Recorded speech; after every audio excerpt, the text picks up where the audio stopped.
Good morning everyone. मैं Sunil Sharma Indian history की class में डीजे सर क्लासेस में आपका हार्दिक अभिनंदन करता हूं। मेरे द्वारा पढ़ाई गई last classes DJ sir classes के एप्लीकेशन पर उपलब्ध हैं।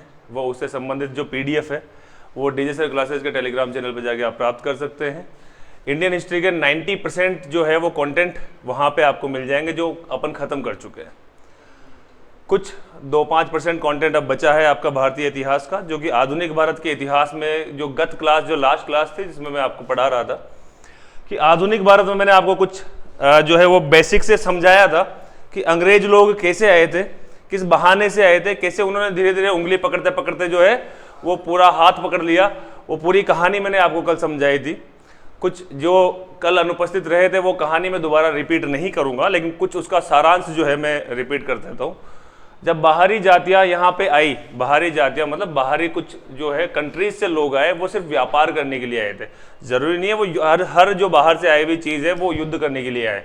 आपके घर में कोई मेहमान चाय पीने के लिए भी आते होंगे, कोई मेहमान ऐसे भी आते होंगे कि काकी जिनिया की, मामी जिनिया की, तो तेरी मेरी करने आते हैं।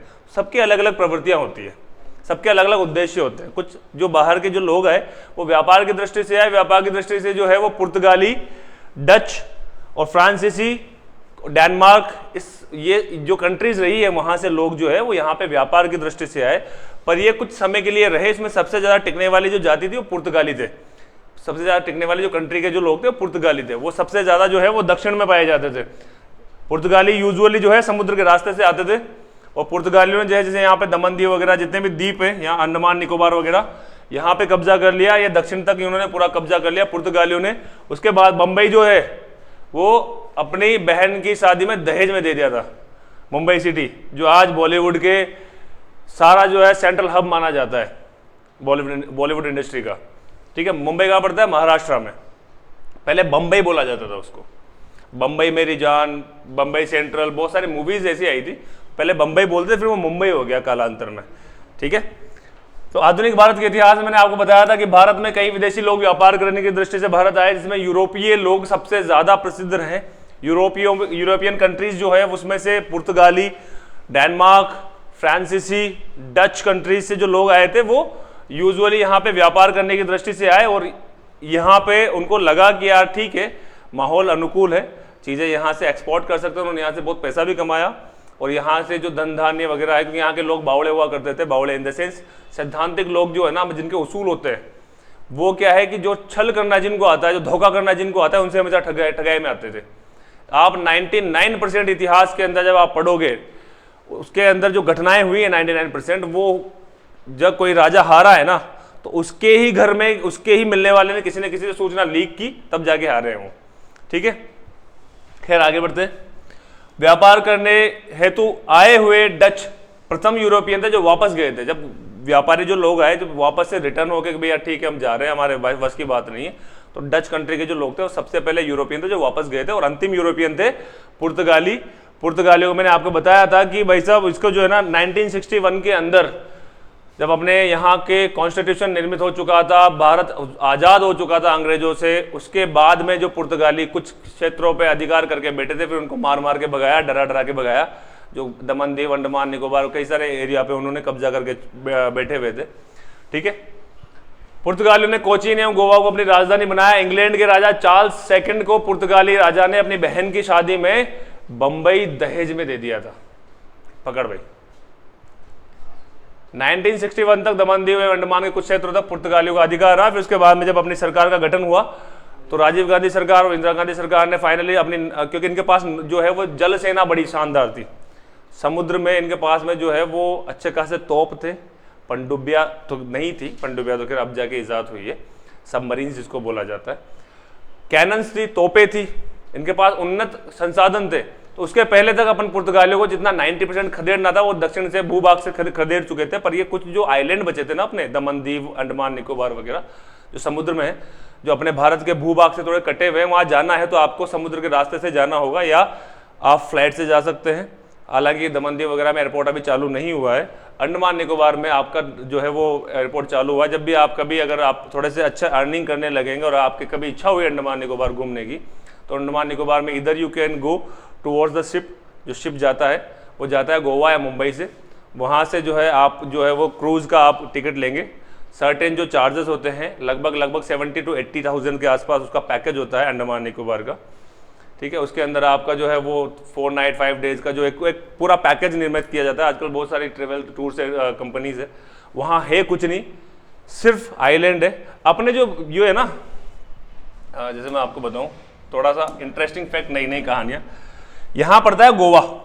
मैंने बताया था आपको कल कि गोवा वो जगह है जहाँ लोग अक्सर जो है वो आनंद की अनुभूति करने के लिए जाते हैं। आनंद की अनुभूति के पैरामीटर सबके अलग अलग होते हैं। किसी को आनंद प्रभु की भक्ति में मिल जाता है, किसी को आनंद शराब पीने में मिलता है, किसी को आनंद जो है लड़ाई में मिलता है, वेरी गुड, ठीक है। किसी को आनंद जो है वो तेरी मेरी करने में मिलता है, आलोचनाएं इसको बोलते हैं, बुराइयां। तो आनंद की अनुभूति के पैरामीटर सबके अलग अलग है। तो गोवा में जो लोग जाते हैं, यहाँ पे गोवा पड़ता है अपने दक्षिण क्षेत्र में, यह है छोटा सा एक राज्य क्षेत्रफल की दृष्टि से। यहाँ क्या है कि आप अगर आपको जैसे अपन यहाँ रहते हैं, ठीक है, आप चाहें तो यहाँ दिल्ली से बाई फ्लाइट जा सकते हैं, या जयपुर से बाई फ्लाइट जा सकते हैं, या यहाँ से ट्रेन से जा सकते हैं। 6-7-8 हज़ार रुपये के आसपास का टिकट रहता है, ठीक है। दिल्ली से, जयपुर से 9,000 का टिकट रहता है, क्योंकि डेंसिटी दिल्ली में फ्लाइट्स की ज़्यादा है। अभी अपने यहाँ पे एयरपोर्ट चालू हो जाएगा तो आपको क्या लगता है यहाँ के फ्लाइट टिकट चीप रहेंगे? नहीं, हाई, क्योंकि सीधी सी बात है, जिस जगह से ट्रांसपोर्ट आपके कितने फ्लाइट्स उठ जाएंगे यहाँ से, 10, 15, 20, उधर जो है 10, 15, 20 तो हर 2 मिनट में उड़ती है दिल्ली में। तो जिस जगह पे डेंसिटी ज़्यादा, वहाँ का ट्रांसपोर्ट थोड़ा सा लो होता है। आप कहीं पे बस जो होती है अगर ओवरलोडेड होती है तो उसका किराया थोड़ा कम रहेगा, जहाँ पे बस में 2-5 आदमी बैठते हैं उसका किराया ज़्यादा रहता है।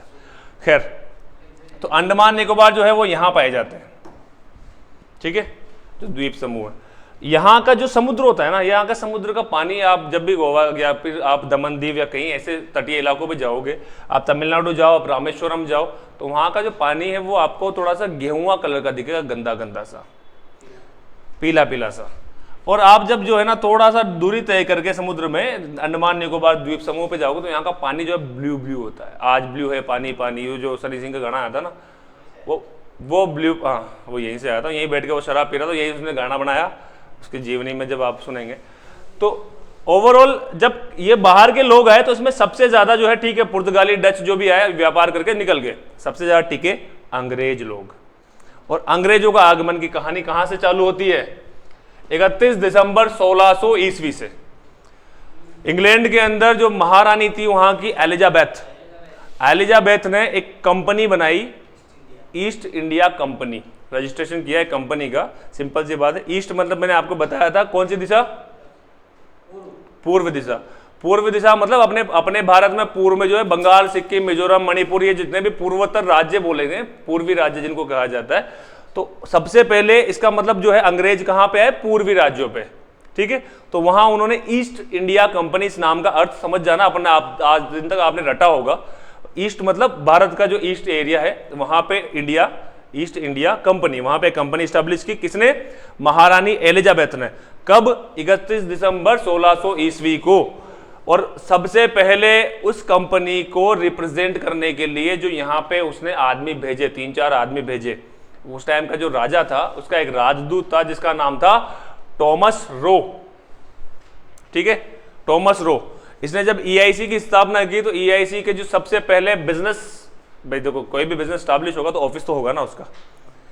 अब उसने जो है सबसे पहले व्यावसायिक कोठी या फिर एक बिजनेस ऑफिस जो जिसको बोलेंगे वो ऑफिस स्टैब्लिश किया कहाँ पे? सूरत के अंदर। EIC की जो सबसे पहले अंग्रेजों के आगमन की कहानी सुना रहा हूँ मैं आपको। सबसे पहले कंपनी रजिस्ट्रेशन की कि हम तो सिर्फ व्यापार करेंगे भाई साहब, बिजनेस करेंगे, ओनली बिजनेस करेंगे। तो उन्होंने कंपनी रजिस्ट्रेशन किया 1600 ईस्वी के अंदर। सूरत के अंदर उन्होंने पहला ऑफिस डाला, ठीक है, 1613 ईस्वी के अंदर। उसके 2 साल के बाद में जो वहां का राजा था, राजा प्रिंस चार्ल्स, उसने भेजा अपना एक राजदूत कि भैया तू जा। और वहां क्या कुछ प्रॉब्लम, देखो सिंपल सी बात है, जिस टाइम पे ये आए थे उस टाइम पे बहुत सारे शासक यहाँ पे राज करते थे। और मैंने आपको लास्ट जब मुगल काल की कहानी पढ़ाई थी तो उस टाइम पे जहांगीर इस जगह पे राज करता था उस समय पे। तो जहांगीर ने बहुत सारी अड़चने लाया कि यार ठीक है, अपने यहाँ पे सांवले लोग हैं, गोरे गोरे लोग, कौन कहाँ से आ रहे हैं भाई, और यहाँ से चीजें लेके जा रहे। तो बहुत सारे उन्होंने अड़ंगे फंसाए। तो टॉमस रो नाम का एक आदमी भेजा उन्होंने कि तू जा और प्रेम से बात कर गया और उनसे जो है वो यूँ कहते भाई हम बिजनेस करेंगे ओनली, हमें और किसी चीज़ से कोई मतलब नहीं है। तो टॉमस रो सर्वप्रथम जो है वो आया भारत में 1615 ईस्वी में। और 1616 ईस्वी में जो है वो मिला किससे? जहांगीर से। कहाँ पे? अकबर का किला, अकबर की मैगजीन कही जाती है अजमेर के किले को। अजमेर के किले में जहांगीर आया, वहीं पे टॉमस रो आया, टॉमस रो और वो दोनों ने जो है वो संधि की। उन्होंने जो है वो बोला कि भैया संधि मतलब युद्ध नहीं हुआ था, उन्होंने एक बॉन्ड साइन किया कि हम सिर्फ व्यापार करेंगे। जहांगीर ने कहा भाई कर लो, कोई दिक्कत नहीं है, पर 2-4 गोरी गोरी मैं मेरे पास भेज देना, तभी जाके मैं अलाउड करूंगा। क्योंकि अय्याश, मैंने बताया था कि उसकी जो है पर्सनली जीवन आप पढ़ेंगे तो जहांगीर बहुत अय्याश किस्म का आदमी रहा था। साम्राज्य चलाने में उसकी विशेष रुचि कम थी, उसकी रुचि कई क्षेत्रों में ज़्यादा थी। नर्तकियों में वो जो है वो बिल्कुल उनके एक दरबार सजे रहते थे। तो ऐसे कई, ठीक है, वो जहांगीर के जीवनी अपन खत्म कर चुके हैं, ज़्यादा उसमें बढ़ेंगे नहीं। नेक्स्ट बढ़ते हैं। टॉमस रो सबसे पहले मिला जहांगीर से कि भैया हम व्यापार करेंगे, यहाँ पे बिजनेस करेंगे, ठीक है। अब बिजनेस करेंगे, तो बिजनेस करते करते क्या हुआ, अब आज की कहानी स्टार्ट करते हैं।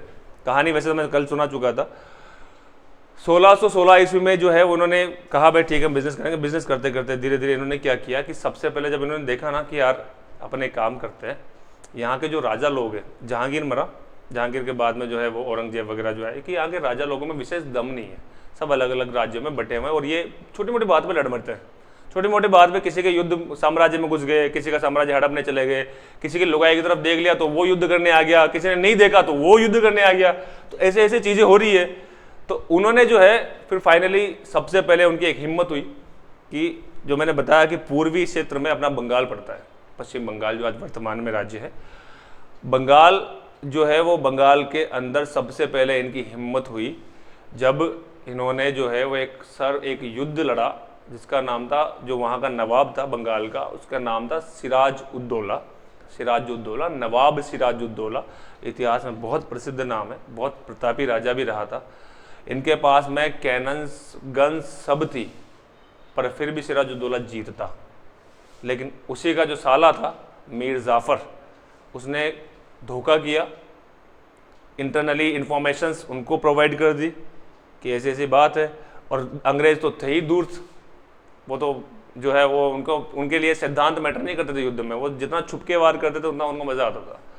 तो फाइनली उन्होंने जो है सिराज-उद-दौला को हराया और बंगाल के अंदर पहली बार जब वो युद्ध जीते, बंगाल की प्रथम क्रांति कही जाती है। 1757 ईस्वी की बात बता रहा हूँ मैं आपको, 1600 ईस्वी का मामला ही खत्म हो गया। 100 साल तक इन्होंने सिर्फ व्यापार किया है।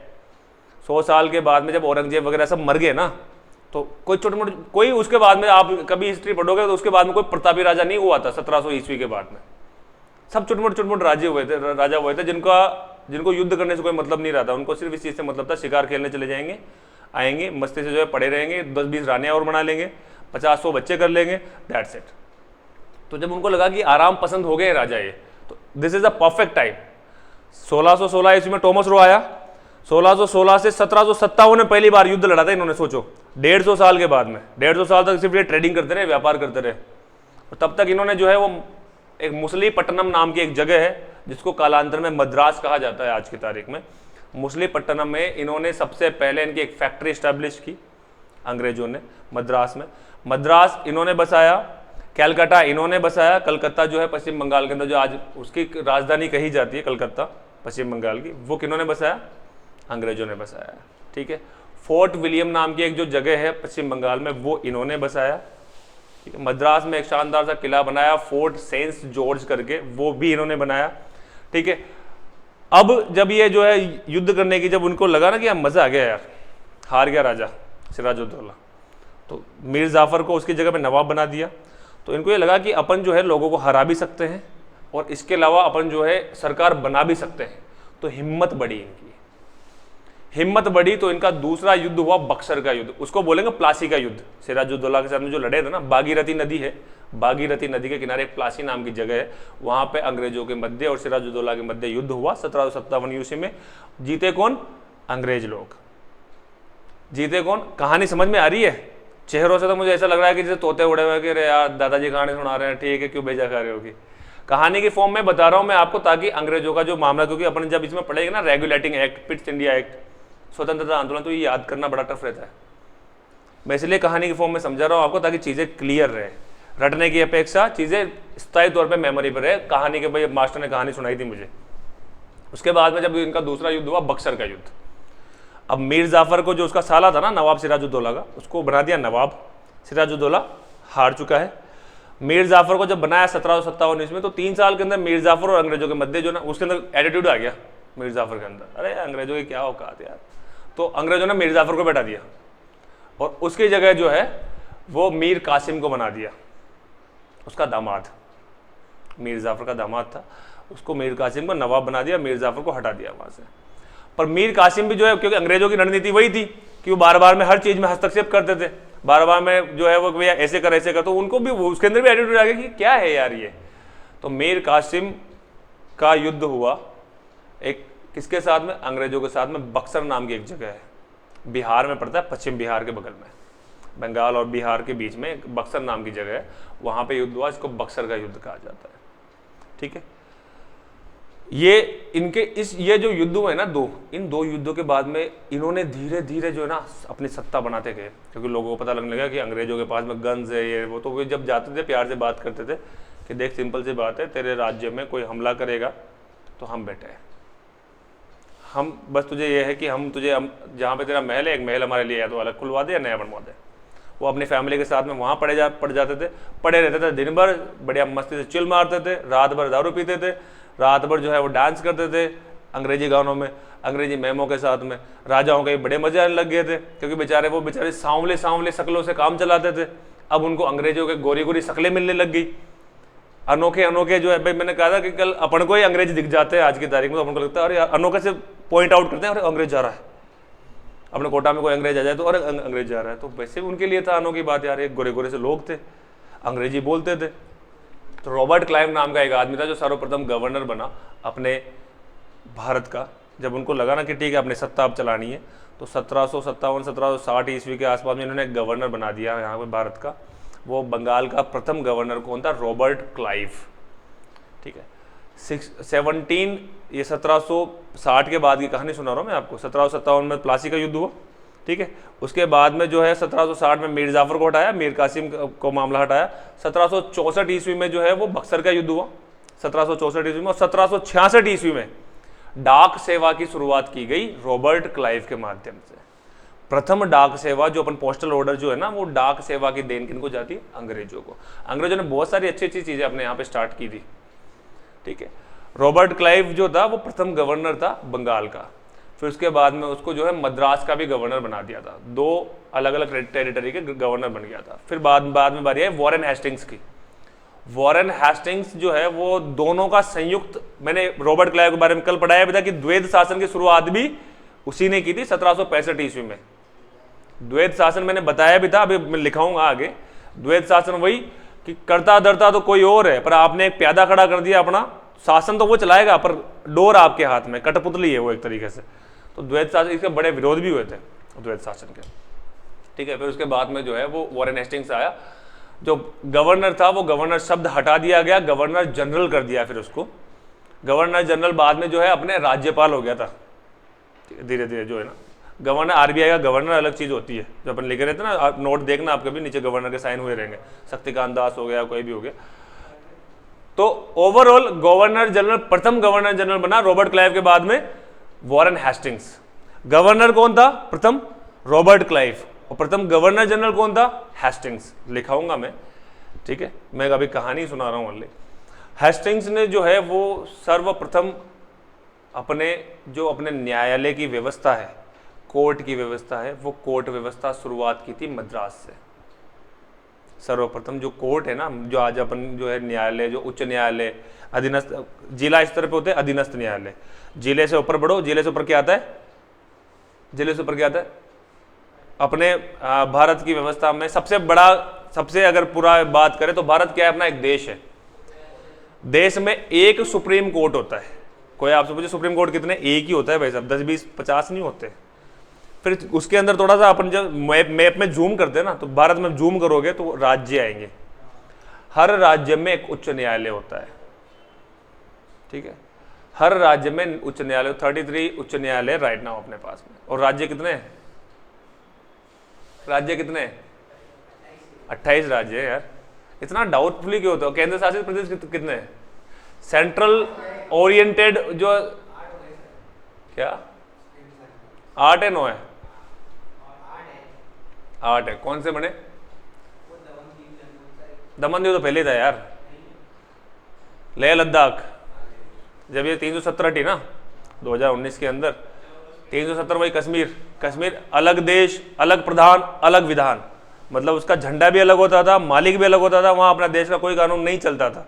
एक 370 की एक अनुच्छेद बोलेंगे उसको, एक आर्टिकल था वो, जिसके अंदर कहा गया था कि राजा हरि सिंह जो वहाँ का राजा था, एकमात्र मतलब वो पूरी मुस्लिम रियासत थी जिसका राजा हिंदू था, हरि सिंह का। जब ये देश आज़ाद हुआ अपना, तो उसके बाद में हरि सिंह से कहा गया था भैया किधर मिलेगा, क्योंकि हर रियासत से, जब ये लॉर्ड माउंटबेटन था उस जमाने में, जब अपना देश आज़ाद हुआ ना, तो अंग्रेजों का जो करता था वो माउंटबेटन था। अंग्रेजों को लगा कि अब यार आज़ादी की आवाज़ें उठने लग गई, तो वो तो व्यापारी आदमी थे, उनको युद्ध करना था नहीं। उन्होंने कहा ठीक है भैया पकड़ो तुम्हारे ये सारी चीज़ें, हम जा रहे हैं, जितना कमाना था हमने कमा लिया। तो वो चुपचाप प्रेम से निकल गए थे उस अंग्रेज, उस जमाने में भगाया नहीं था, वो खुद निकल, क्योंकि व्यापारी, उनको पता लगे था अब ज़्यादा होगी यार, अब अपना नुकसान ज़्यादा हो रहा है, अब रहने दो भाई। कईयों के गर्दनें काट दी थी अपने यहाँ पे, जो है वो गर्दन काट के जो है वो टांग दी थी उसकी कोटा के अंदर, बर्टन मेजर बर्टन, ठीक है। तो ऐसी कहानियां जो है वो अंग्रेजों की रही थी। तब उनको लगा भैया ठीक है निकल लेते, तो माउंटबेटन ने जो है उस टाइम पे कहा कि भैया जिस रियासत, क्योंकि अलग अलग राजा अलग अलग रियासतों के मालिक थे सब, भारत कुछ नहीं था उस जमाने में, कि यार किस आपके ऊपर डिपेंड कर। उस टाइम पे जो है वो मोहम्मद अली जिन्ना ने कहा भैया मैं तो पाकिस्तान बनाऊंगा अलग खुद से। मोहम्मद अली जिन्ना ने जो है खुद का पाकिस्तान क्षेत्र अलग बना दिया। माउंटबेटन ने उनको छूट दी कि या तो तुम जो है भारत में मिल जाना या पाकिस्तान में मिल जाना, चाहो तो अपना अलग अस्तित्व बना सकते हो। तो हरि सिंह ने कहा भैया मैं तो अलग रहूंगा, जम्मू कश्मीर टॉप पे है अपने माथे पे नॉर्थ के अंदर। हरि सिंह ने कहा मैं अलग रहूंगा, मैं किसी के साथ ना तो पाकिस्तान में मिलूंगा ना भारत में मिलूंगा, ठीक है। इधर पाकिस्तान वालों ने नाक में दम कर दिया, क्योंकि उसके पास में जितनी पॉपुलेशन थी वो कौन थी, मुस्लिम कम्युनिटी। पाकिस्तान के अंदर जो कौम थी वो कौन थी, मुस्लिम कम्युनिटी। इधर जो है उन्होंने प्रेशराइज किया, लोग जो है इधर आतंक मचाने लग गए, कभी जो है आ रहे हैं, मार रहे हैं, काट रहे हैं सबको जो है। वो हरि सिंह ने जो है वो फाइनली, अब इधर जब आतंक मच रहा तो हरि सिंह कहाँ जाएगा बेचारा, उसने बोला भारत सरकार से। और भारत सरकार में उस टाइम जवाहरलाल नेहरू, सरदार वल्लभ भाई पटेल जो थे, वल्लभ भाई पटेल जी ने कहा हम बैठे, करना क्या तुझे बता, किधर मिलना है, कि हम आपके साथ मिल लेंगे, ठीक है। पहले तो उसने बोला पहले तो उसने बोला अलग अलग से रहूंगा।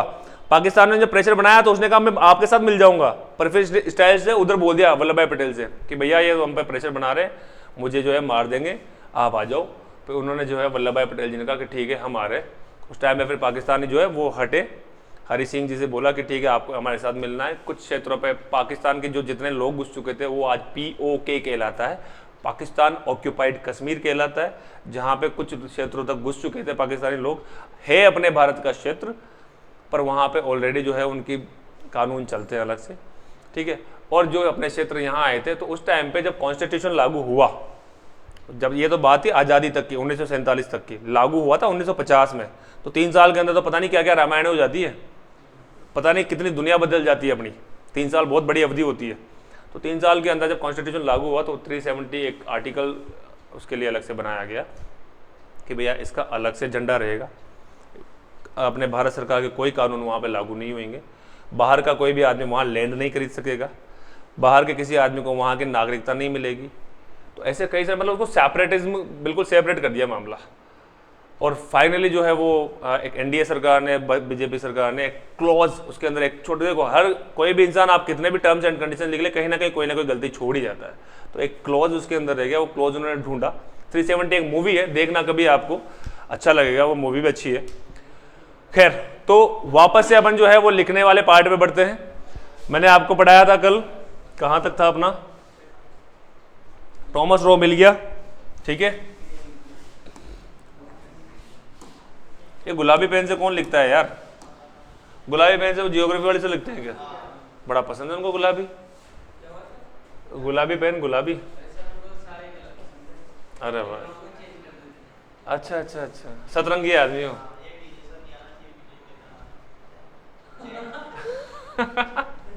बढ़िया बढ़िया, ठीक है।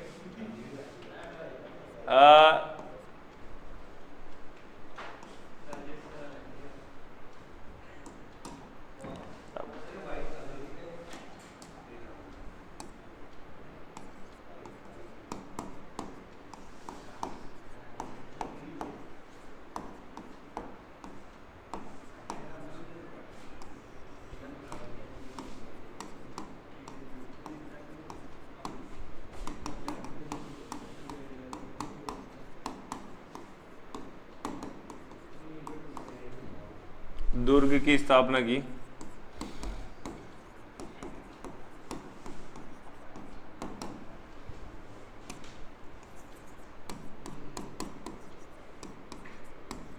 बंगाल में कलकत्ता एवं फोर्ट विलियम नगर। फोर्ट विलियम नगर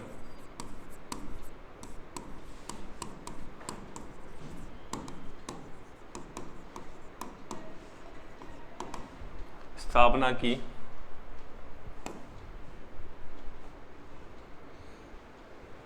ठीक है।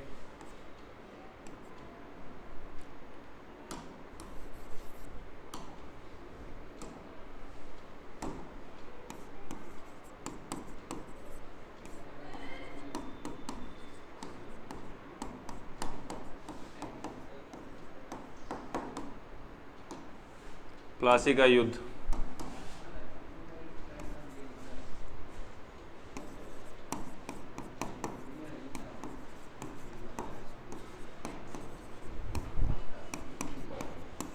बंगाल के नवाब सिराज उद दौला एवं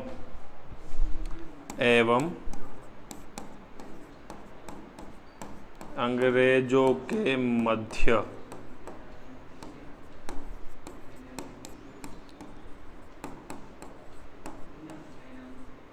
भागीरथी नदी के तट पर।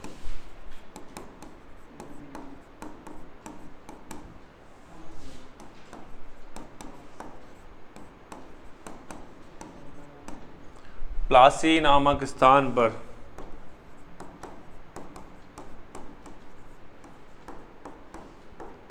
युद्ध हुआ जिसमें कौन जीते? जिसमें अंग्रेज विजयी रहे। अंग्रेज विजयी रहे।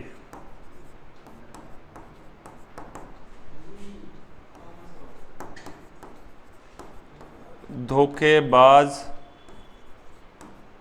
मीर जाफर नवाब का साला है ना। नवाब समझ जाओगे ना कौन है।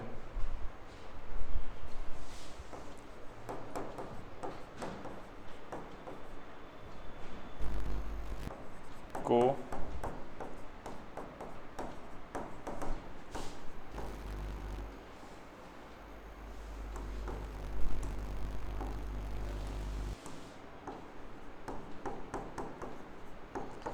बंगाल का नवाब बना दिया।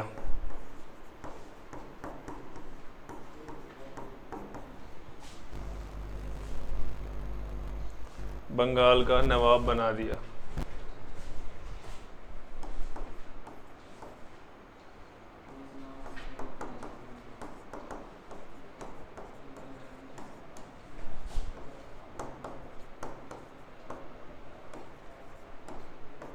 मीर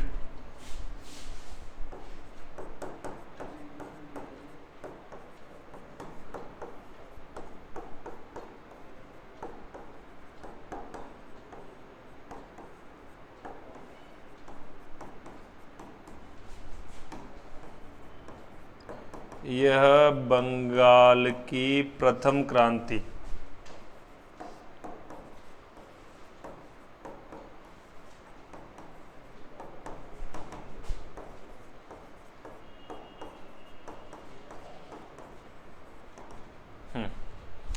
क्लियर? लिखो भाई। यह बंगाल की प्रथम क्रांति कही जाती है। प्लासी का युद्ध।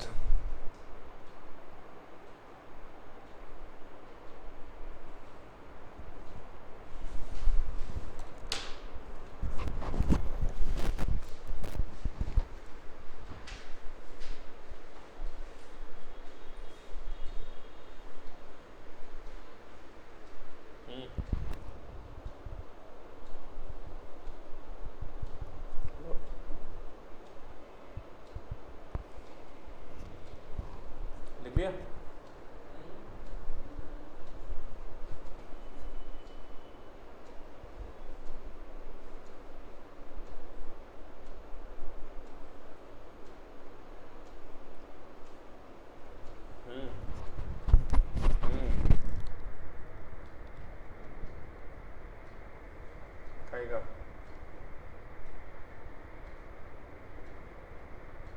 कहाँ से? 300 रुपये।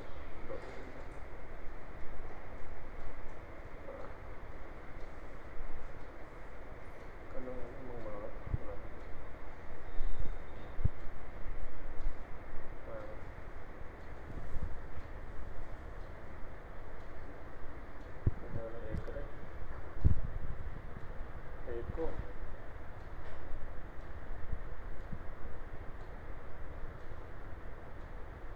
कौन तेरी के वाले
था उसका नाम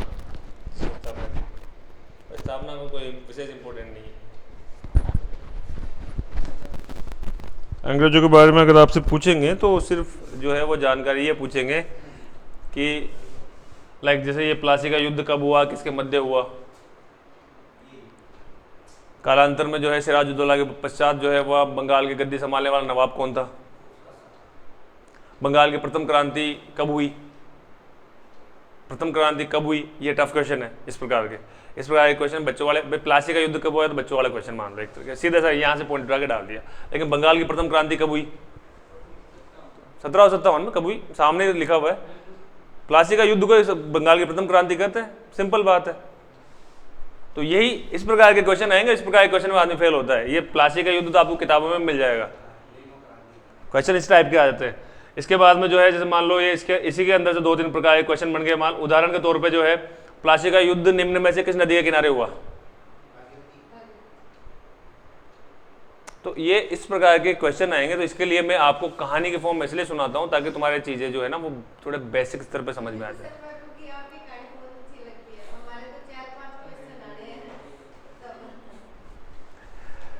खैर नेक्स्ट बढ़ते हैं, ठीक है। प्लासी का युद्ध हो गया अपना, आगे बढ़ते हैं बक्सर के युद्ध पे।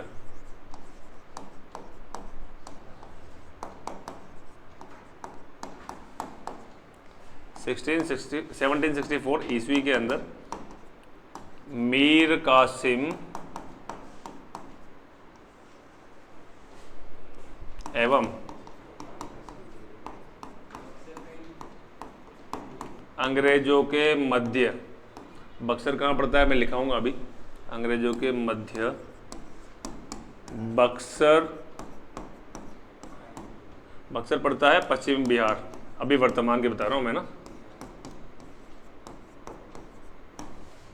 नामक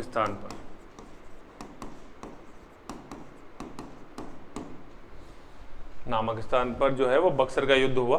क्लियर है कहानी। बक्सर और बस्तर नाम की एक जगह है जो पड़ती है छत्तीसगढ़ में, और सबसे ज़्यादा फेमस है वो नक्सली हमलों के लिए। नक्सलाइट जो एक्टिविटीज़ है वो बस्तर में ज़्यादा होती है, और छत्तीसगढ़ जो एरिया है वहाँ पे क्या है कि कुछ माओवादी संगठन या कुछ जो है, जैसे मान लीजिए सपोज मैं हूँ, मैंने बोला आपसे कि भैया ये भारत सरकार अपने जो है नियमों के खिलाफ है, अपन खुद का राज्य अलग बनाएंगे, खुद का देश अलग बनाएंगे। तो ऐसे करके जो है वो 10-20-50 आदमियों को मैनिपुलेट कर लेते हैं, हथियार ले आते हैं, उनकी सेना खड़ी कर देंगे 10-20-50 आदमियों की। और ऐसे नक्सली संगठन कई वहाँ पे अभी भी राइट नाउ एक्टिव है। और 70% जो है वो नक्सलियों पे अब काबू पा लिया गया है। नक्सली लोग क्या करते थे, जैसे कोई गांव डांडियाँ जो होती थी ना, छोटे मोटे गांव होते, वहाँ घुस जाते थे। जो अगर भारत का झंडा लगा के जो है वो जनगण मन गा रहा है तो उसको परिवार को मार देते थे, महिलाओं को ले जाते थे। वही जो उन्हीं के गाँव से उठ के आते थे वो भी नक्सली जो होते थे, बस वो उनकी इच्छा थी, उनको जो है कि यार उनकी इच्छा होती है, इच्छा बनाई दी जाती है एक्चुअली मैनिपुलेट करके, ब्रेन वॉश करके, क्योंकि इलिटरेट होते हैं और अनपढ़ आदमियों को ही बहका सकता है सब। किसी भी प्रकार से आप अनपढ़ आदमी से जो है वो, जितने भी बाबा लोग आज की तारीख में राज करते हैं वो 70% उनका राज करने का पीछे कारण अनपढ़ लोग हैं। मैं किसी बाबा में बिलीव नहीं करता, पर्सनली हूँ ब्राह्मण, लेकिन पढ़े लिखों के हिसाब से बात करें तो कोई बाबा किसी भी चीज़ का सॉल्यूशन नहीं होता है। हर चीज़ का सॉल्यूशन होता है स्वयं।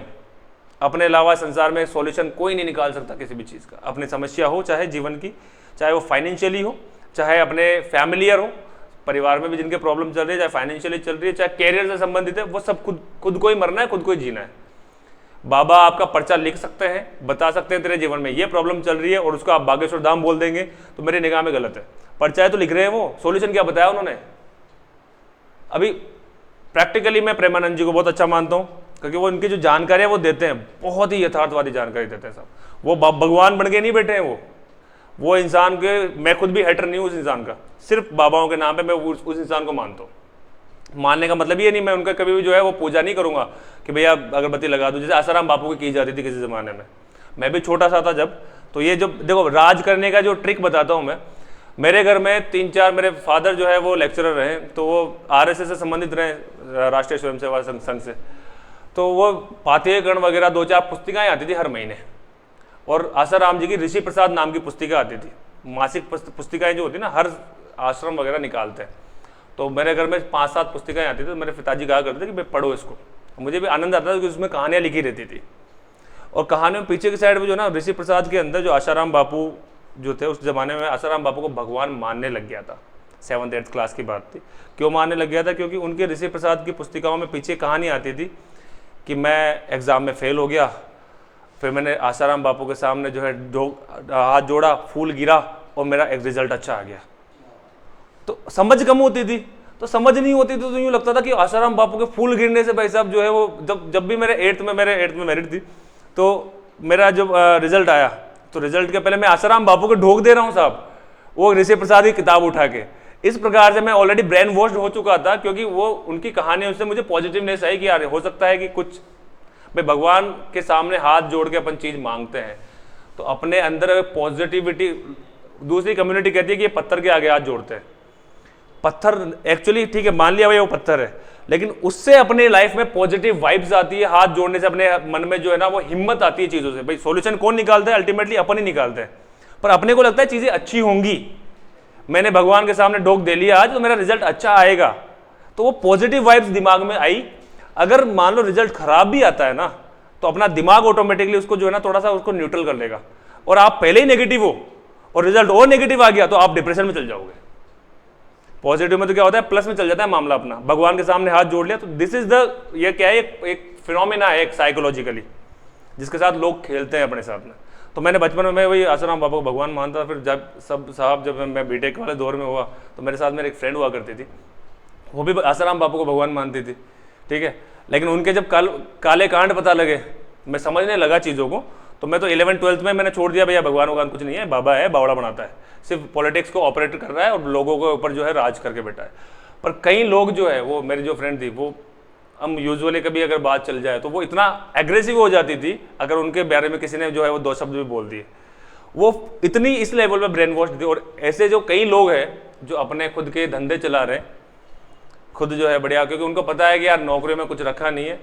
मैं खुद भी मेरे भी कई बार जमती है कि मैं खुद भी जो है वो भगवा वस्त्र धारण करके ज्ञान बांटने लगे। ज्ञान वैसे ही बांट रहा हूँ आपके सामने, वहाँ ज़्यादा बांट लूँगा, 2-3 ढोलक वाले रख लूँगा और लोगों को जो है वो, और ये चीज़, ये व्यापार जो है ना वो इंस्टेंट बढ़ता है, हाथों हाथ आप फेमस हो जाओगे। ठीक है, अच्छी बात है कि मैं अच्छी बात इसको इसलिए मानता हूं कि कुछ बाबाओं ने जो है वो अपने सनातनी धर्म का प्रचार प्रसार किया, पर गलत सूचनाएं वो कन्वे करते हैं और गलत सूचनाओं से वो मर्सिडीज, ऑडी, BMW, जगुआर में घूमते हैं। ठीक है, वो भक्तों की भावना है, बात मान ली, पर प्रैक्टिकलिटी बात बतानी चाहिए जीवन में कि जीवन में अगर किसी भी चीज़ का सामना करना है तो सिर्फ और सिर्फ आपके पास में एक ऑप्शन है, वो खुद है। डर के भागने से कुछ नहीं होगा, चीज़ों का सॉल्यूशन निकालना अपने ही ऊपर डिपेंड करता है। और हर चीज़ का सॉल्यूशन, चाहे आपके घर में क्लेश चल रहा हो, आपस में मनमुटाव चल रहा हो, आप सॉल्यूशन बात करके ही निकलेगा वो। पर कई जगह क्या होता है कि सामने वाला जो है वो समझने को तैयार नहीं, तो छोड़ो ना यार, आगे बढ़ो। साइकोलॉजिकली चीज़ों को जो है वो अपन को हैंडल करना होगा। और दूसरी बात, भगवान के सामने हाथ जोड़ने से जो एक चीज़ अपने को मिलती है वो है पॉजिटिव वाइब्स। लाइफ को हमेशा पॉजिटिव रखो। आप कहीं गिर गए, लग गई, आपके मान लो सपोज प्लास्टर भी बन गया, तो आपको दिमाग में ये आना चाहिए, शुक्रिया ऊपर वाले का कि प्लास्टर ही बंदा हो सकता था, मर भी सकता था मैं। अब आदमी उसको भी, अरे हमारी टांग टूट गई, बाबा ने कहा था कि तेरे घात आएगा, तो बाबा भगवान बन जाते हैं फिर ऐसे। खैर, तो वापस जो अपने टॉपिक पे बढ़ते हैं। रॉबर्ट क्लाइव जो था, रॉबर्ट क्लाइव जब यहाँ का अपना बंगाल का प्रथम गवर्नर नियुक्त किया गया 1756 से 1757 ईस्वी के आसपास में, प्रथम बार जो है वो गवर्नर बना। फिर दूसरी बार फिर गवर्नर बनाया गया उसको, तो 2 बार गवर्नर बनने वाला इंसान जो है रॉबर्ट क्लाइव है। ये पॉइंट की बातें हैं। गवर्नर तो बन गया रॉबर्ट क्लाइव, 2 बार गवर्नर बना है वो रॉबर्ट क्लाइव, 1756-57, ये सन इंपॉर्टेंट नहीं है, लेकिन 2 बार गवर्नर बना था रॉबर्ट क्लाइव। फिर उसने 2 बार गवर्नर बना, तो याद रखना 2 बार गवर्नर से द्वैध शासन चालू किया था। किसने? रॉबर्ट क्लाइव ने। ठीक है, 1765 में, 1765 में, और उसके 1 साल के बाद में डाक सेवा की शुरुआत कर दी रॉबर्ट क्लाइव ने। ठीक है, क्लियर है कहानी। ये गवर्नर था। गवर्नर के पीछे जनरल लगा दो, तो गवर्नर जनरल जो है वो आगे जब हेस्टिंग्स बढ़ेंगे तो फिर उन्होंने गवर्नर जनरल का पद इजाद किया था। ठीक है, LG जिसको बोलते हैं, गवर्नर पहले सिर्फ, बिल्कुल। आगे बढ़ते हैं। रॉबर्ट क्लाइव अंग्रेज अधिकारियों के माध्यम से बात करते हुए चलेंगे। अब इन्होंने, जिन्होंने कुछ अच्छे अच्छे काम किए होंगे अपने भारत के लिए। बंगाल का प्रथम गवर्नर कौन था? Robert Clive. 2 बार गवर्नर नियुक्त हुआ।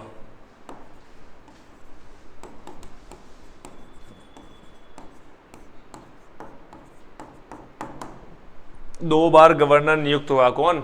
Robert Clive. 1765 ईस्वी में बंगाल में सर्वप्रथम द्वैध शासन की शुरुआत कहां हुई? बंगाल में।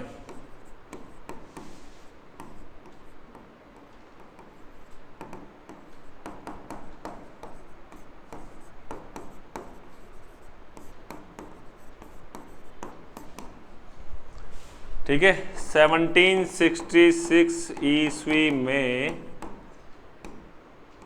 भारतीय डाक सेवा की शुरुआत की। भाई साहब, भारतीय हटा दो यार, भारत नहीं था वो, सिर्फ डाक सेवा थी।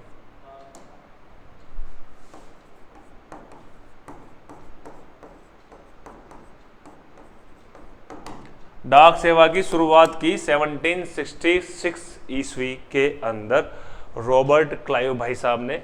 आगे बढ़ेंगे, इसके बाद में वॉरेन हेस्टिंग्स। लिखिए आप जब तक इसको।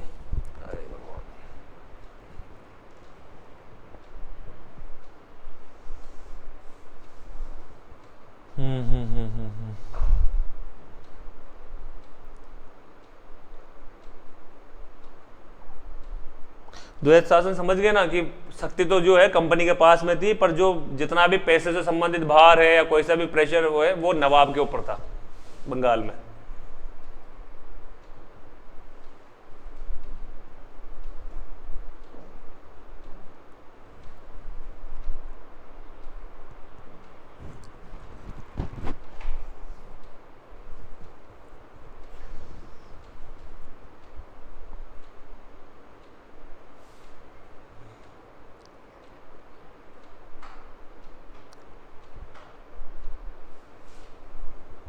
हो गया?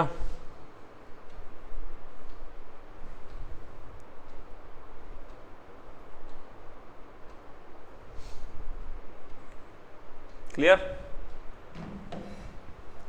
बढ़े आगे। बारी आती है वॉरेन हेस्टिंग्स की। वॉरेन हेस्टिंग्स, हैशटैग जो आता है ना, हैशटैग हेस्टिंग्स। द्वैध शासन चालू किया क्लाइव ने, खत्म किया हेस्टिंग्स ने। 1772 ईस्वी में, 1772 ईस्वी में द्वैध शासन प्रणाली समाप्त कर दी।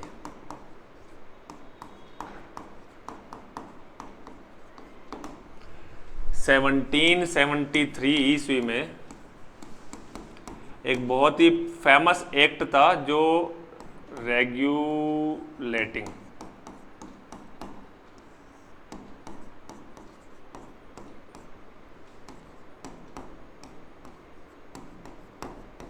इंग्लैंड के राजा के द्वारा अनुमोदित, प्रस्तावित।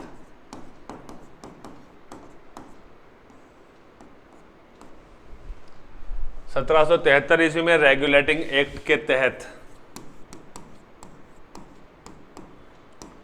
1774 ईस्वी में सर्वोच्च न्यायालय की स्थापना की। रेगुलेटिंग एक्ट, रेगुलेट मतलब अपने जो पंखा जब अपन कम ज्यादा करते हैं उसको क्या बोलते हैं? रेगुलेटर। रेगुलेटर मतलब जो रेगुलेट करे, चीजों को चलाए, कम ज्यादा करे, ठीक है। तो रेगुलेटिंग एक्ट मतलब कम ज्यादा करे, मतलब शासन किसका ज्यादा करना है किसका कम करना है, वो रेगुलेटिंग एक्ट जो है वो प्रस्ताव पारित किया गया इंग्लैंड की सरकार के माध्यम से। और उसी रेगुलेटिंग एक्ट कहते हैं कि भैया एक काम करो, अब इनको रेगुलेट करना है तो एक न्यायालय डाल दो, ताकि कोई अगर मान लो भारत का कोई नागरिक जहाँ चाँव चौपड़ करे तो उसको न्यायालय के तहत सजा दे दे अपन, ठीक है। तो सजा देने के लिए सर्वोच्च न्यायालय की स्थापना की गई, किसके माध्यम से? रेगुलेटिंग, क्योंकि न्यायालय मतलब जो है वो किसी को सजा देगा तो रेगुलेट करेगा। तो याद रखना रेगुलेटिंग एक्ट जो है वो 1773 में हुआ था, 1774 में सर्वोच्च न्यायालय की स्थापना हुई थी। क्लियर है बात? आगे बढ़ते हैं। 1784 ईस्वी में एक और प्रसिद्ध एक्ट था जिसका नाम था पिट्स इंडिया। पिट्स नाम का एक वो था अधिकारी, अंग्रेज अधिकारी। पिट्स इंडिया एक्ट के तहत बंगाल एवं मद्रास प्रेसिडेंसी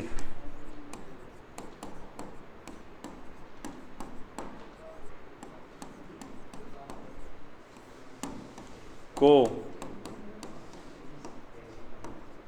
गवर्नर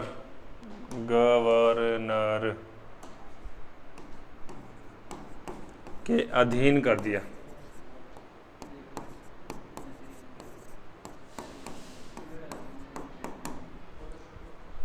ठीक है। बंगाल एवं मद्रास प्रेसिडेंसी के प्रथम गवर्नर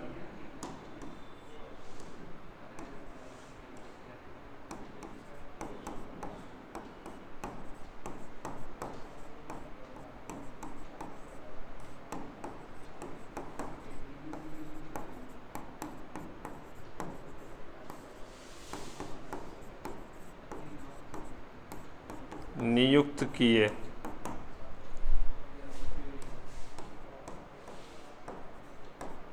गवर्नर का पद समाप्त कर दिया गया और क्या बना दिया इनको? भारत का, संपूर्ण भारत का क्या बन गए ये? Governor general. एजीजी नाम सुने होंगे ना आपने, एजीजी जब आपने, तो एजीजी का फुल फॉर्म क्या होती है? एजेंट टू गवर्नर जनरल, ठीक है। मतलब वो गवर्नर जनरल सुप्रीम हो गया, जैसे प्रधानमंत्री है, उनके एजेंट खड़े हो गए जगह जगह पे, वो उनको सूचनाएं देते थे, एजीजी खड़े कर दिए थे।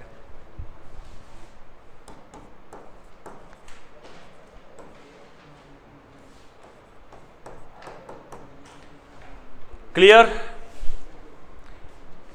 एक और अंग्रेज अधिकारी के बारे में लिखेंगे, फिर उसके बाद में 2-3 अंग्रेज अधिकारी और पढ़ा देंगे कल, फिर उसके बाद में जो है स्वतंत्रता संग्राम पे कूद पड़ेंगे।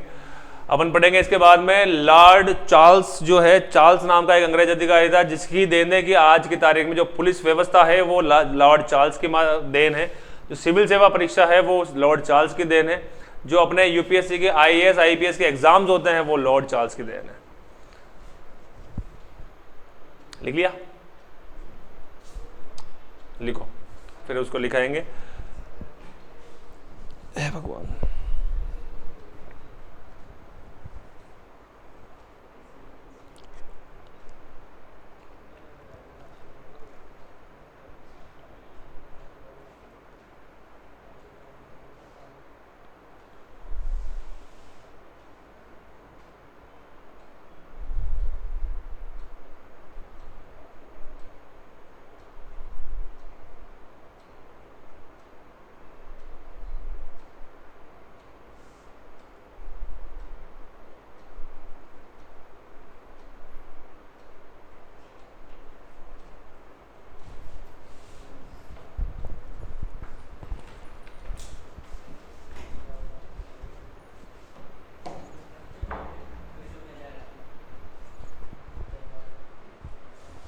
बढ़े आगे।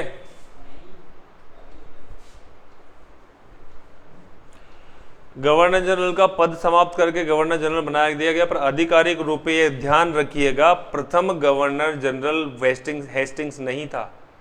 भारत का प्रथम गवर्नर जनरल की अगर बात करेंगे तो विलियम बेंटिक कहा जाएगा, वो बेंटिक, ठीक है। तो गवर्नर जनरल प्रथम अगर बात करेंगे तो कौन आएगा? William Bentinck. लेकिन भारत के बंगाल और मद्रास की प्रेसिडेंसी का गवर्नर जनरल किसको कहेंगे? हेस्टिंग्स को। यह शब्द ध्यान रखिएगा, मैं लिखाऊंगा उसमें। हालांकि भारत का प्रथम गवर्नर, प्रथम तो नहीं लिखा है ना इसमें मैंने, हाँ भारत का गवर्नर, हाँ, तो ये भारत शब्द हटा दो फिर याद इसमें।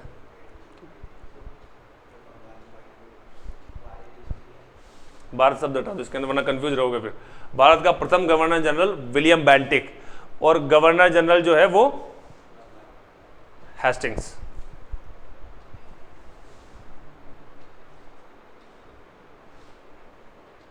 बड़े भाई लोग आगे चलो, फिर कल बढ़ेंगे यार। 2 लाइन है उसके बारे में लिखा है, क्या कर लेंगे हम? 3 दिन तो मानो यार, कम से कम 3 दिन। ऐसा है क्या?